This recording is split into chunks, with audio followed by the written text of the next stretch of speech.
2026, the champions of the world are Spain! አንድ ጊዜ ስፔን በዓለም ዋንጫ ላይ ብዙ ተስፋ የማይሰጣት ቡድን ነበረች።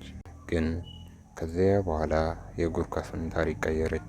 ከ2008 ጀምሮ ስፔን የእግር ኳስን ዓለም መቆጣጠር ጀመረች።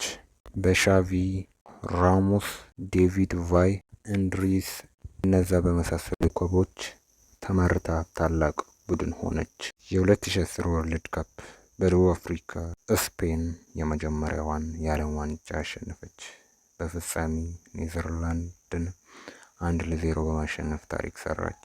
ጎሉን ያስቆጠረው እንድሪስ በ116ኛው ደቂቃ ላይ አስቆጠረ። ስፔን በአውሮፓ የምትገኝ ታላቅ ሀገር ናት። በባህል፣ በታሪክ እና በእግር ኳስ በዓለም ታዋቂ ናት። ስፔን ከ16 ዓመት በኋላ ለሁለተኛ ጊዜ የ2026 ወርልድ ካፕ ሻምፒዮን ሆናለች።